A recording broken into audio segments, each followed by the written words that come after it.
What's up, guys? Steve's RC here with another installment with the dog and the SCX10 III. I know you guys had a lot of questions, and I appreciate all of the views. I think we had 50,000 views in 5 days on the first video, so I appreciate that, given the fact that I only have like I had only about 169 subscribers. All that aside, thanks so much for all the support. If you haven't subscribed already, please do so. I'm gonna keep more videos coming because I'm just gonna keep it this casual style. If you guys wanna see my face, I can set up a camera, but this is just so much easier to talk through the lens of my phone. So we're gonna keep it like that. Now, on the previous video, we had a lot of discussion on the tires, you know, some of the scale details of this platform, but I wanted to take this video and take a chance to show you the differences between things like the Capra or the SCX10 II, also give you a comparison on tires. And I have the tire that my dog was trying to model for you guys here, but this is something he's already eaten amongst every other thing in my house. But this tire is a stock SCX10 II tire from the deadbolt. I've since put Duratrax tires on that deadbolt, but I wanted to do a quick comparison. So I'm gonna pull the body off of my 3, and I'm gonna take the 2 and slap it up, I guess the 2 tire, and slap it up next to it. So first thing you can notice is, obviously, tread pattern, tread width is definitely wider on the 3. If I put it up next to it, kind of tread to tread center line here, the 3 is definitely a wider tire. Now, height-wise, about the same. One of the things we didn't talk about in the last video was how it compares to a competitive tire, or a tire that's very prominent in the market, which is the Proline Hyrax.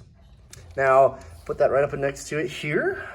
And guys, yeah, very similar. In fact, the Hyrax is higher, only by a slight amount. You can kind of see it there. And it's certainly the same width. Even if I put it up next to it, kind of tread to tread, it's the same darn width. So those of you saying, oh, it's a cheater tire or it's too wide, if you put a set of Proline Hyraxes on your SCX10 III, it's going to be the same. So definitely not a big deal there. They are more common sized compared to what we see in the market today. So that's a better way to put it. Second thing was the, probably not the second thing, but one of the things people comment is, well, if the motor's covered up, is it going to get hot? Well, I'm in Illinois, and it's about 40 degrees and rainy for the past God knows how long, but I have ran it. I took it about on a mile walk the other day. This thing has plenty of, I know it's hard to show you, plenty of airflow for the motor, and forgive the wetness. I just gave this thing a bath as we were out in the rain with it earlier, but it's got airflow down there for the motor on the sides, so it's got plenty. And this motor here, it's not like boxing it in. It definitely does cover it and insulate it a hair, but I don't think you're gonna have any issues there. And the California guys have been running this in California, which is far better weather there, so they've had no issues either. Next thing was the frame. Now, the SCX10 III takes a lot of design cues from, if you remember, if you're a fan, the Ascender from Batera, being that Batera is designed by now some of the same people who are working on Axial, and also we had this frame rail style on the Ascender from Batera. So what this allows us to do now is, as crawling guys, we can now modify our frame, slide it in, slide it out, and adjust it to the wheelbase that we want. Of course, you'll have to adjust your links here to give you the right wheelbase width and the right, you know, suspension movement and all that. But one of the things I noticed that I don't think a lot of people realize is, because the frame can now extend and contract, whatever you want to say it, you don't have to have bumpers with funky extensions on them, as much anyway. Now, I'll give you a quick example. The SCX10 II Blazer has this crazy looking extension for the bumper. Now, it looks great when the body's on, but you got this huge extension there. Not only does that make your truck even wider for, you know, approach angles, or, you know, really approach angles is really gonna grind, but it just looks funky, and it makes the bumper a little more flexible because it's got those big things on there. There's no flex there. So this is gonna move in and out with your frame size. Now, to do it, there's a couple of bolts in here, and you're just gonna pull those out, set it up to the right hole for your wheelbase, set that up, build your links to width or to the length you need, and you're good to go. So that is the frame. I think it's a really nice design. I love it on the Ascender. Some people love it, some people hate it. I think you'll find it very convenient when you're building it, and convenient if you ever want to change it out, not having to have this really funky long frame. So overall, the frame width is, or the frame length is shorter. Now, comparing it to kind of the Capra, obviously not an apples to apples comparison.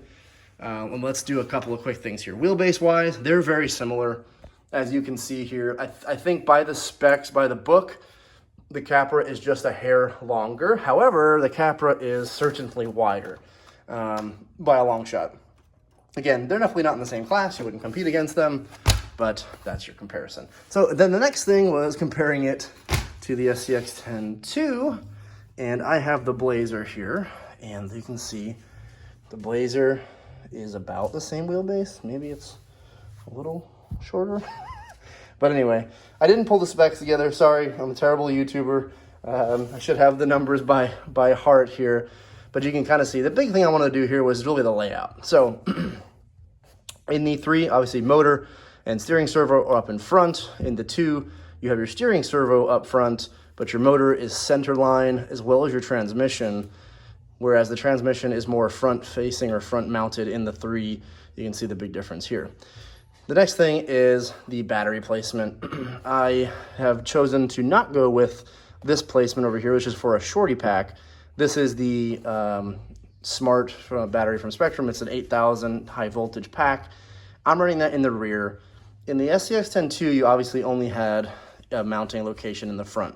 So you really had those heavy battery in the front, and you couldn't adjust it really without zip tying it somewhere else. The other thing is we have our waterproof receiver case here versus here on the 2, and you can choose where to put your speed control, obviously.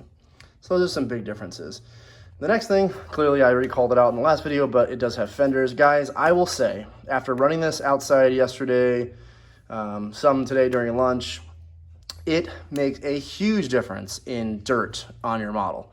For you guys that are neat freaks, I'm a little bit of a neat freak when it comes to my rigs. This one's still, these are probably a little dirtier than some people keep theirs, but I just don't like leaving dirt and mud and stuff on it. I just feel like it's bad for it, and ultimately it is. But this thing keeps water, it keeps dirt, it keeps sand out of the main compartment, whereas something like this, when you're firing, through rocks and dirt and sand, you're not only shooting it into the body, but then you're getting it into the frame. So like at the end of a run with something like this, I always dump it out. With this, I didn't have to do it. And the body was pretty clean too. I did hose it off, and it did have a little bit on like the fender wells like you would in a real vehicle. But man, it was a really nice thing to find out. When I pulled the body off and it looked almost like this, I was like, heck yeah, those fender wells do a lot. And especially when we fill up these holes, which will be Rocklight holes, we'll be able to really keep out the dust pretty well. So those are some key things.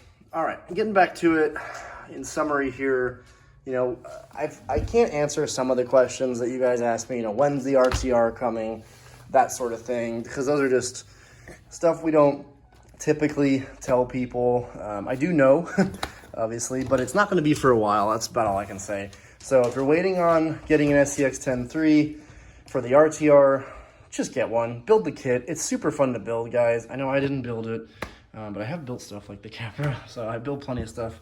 Here's my Tamiya truck here in various stages of complete, but we're working on it. The weather's not been good enough to paint.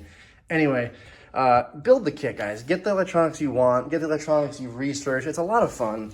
I definitely recommend it. So other things like I can't answer would be what types of bodies are we coming out with, that sort of thing. So anything that you want to know that is not yet released, I can't talk about.